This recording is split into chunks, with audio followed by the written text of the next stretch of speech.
PM ശ്രീയിൽ ഒപ്പിട്ടതിനെ ന്യായീകരിച്ച് A. Rahim MP. മുന്നണിയിൽ ചർച്ച ചെയ്യാതെ ഒപ്പിട്ടത് ശരിയായ നടപടിയാണെന്നും ഇതൊന്നും മന്ത്രിസഭ കാണേണ്ട ആവശ്യമില്ല എന്നും A. റഹീം. 2019 PM ഉഷ പദ്ധതി ഒപ്പിട്ടതും മന്ത്രിസഭ ചർച്ച ചെയ്യാതെ എന്നാണ് ന്യായീകരണം.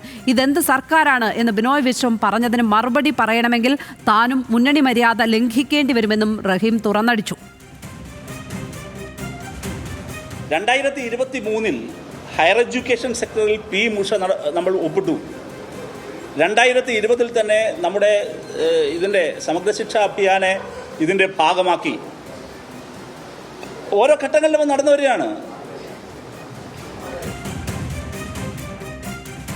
PR പ്രവീണയാണ് വിവരങ്ങളുമായി ചേരുന്നത് തിരുവനന്തപുരത്ത് നിന്ന്. പ്രവീണ, മുതിർന്ന നേതാക്കന്മാരുടെ ഭാഗത്ത് നിന്ന് മുഖ്യമന്ത്രി തലത്തിലും സംസ്ഥാന സെക്രട്ടറി തലത്തിലുമൊക്കെ ചർച്ചകൾ നടക്കുന്നതിനിടെ യുവ നേതാക്കളുടെ ഭാഗത്ത് നിന്ന്, താരതമ്യേന യുവ നേതാക്കളുടെ ഭാഗത്ത് നിന്ന് ചുട്ട മറുപടി വരികയാണ് CPIക്ക് അല്ലേ?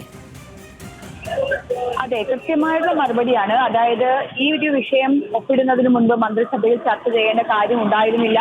അതുകൊണ്ട് തന്നെ മുന്നണി മര്യാദകൾ ലംഘിച്ചിട്ടുമില്ല. CPIയുടെ പ്രശ്നങ്ങൾ പറഞ്ഞു തീർക്കാൻ പറ്റത്തക്ക വിധമുള്ള രാഷ്ട്രീയ ആരോഗ്യം CPM-നുണ്ട് എന്ന് പറയുന്നു. മാത്രവുമല്ല, ബിനോയ് വിശ്വത്തിന് മറുപടിയുമുണ്ട്. ഇതെന്ത് സർക്കാർ എന്നുള്ള ചോദ്യം ചോദിച്ച ബിനോയ് വിശ്വത്തിന് മറുപടി പറയണമെങ്കിൽ താനും മുന്നണി മര്യാദകൾ ലംഘിക്കേണ്ടി വരും എന്ന് പറയുമ്പോൾ മുന്നണി മര്യാദകൾ ലംഘിച്ചുള്ള മറുപടി ആയിരുന്നു ബിനോയ് വിശ്വത്തിന് എന്നുകൂടി DYFI അഖിലേന്ത്യാ പ്രസിഡന്റ് A. റഹീം പറഞ്ഞു വയ്ക്കുകയാണ്. ലക്ഷ്മി.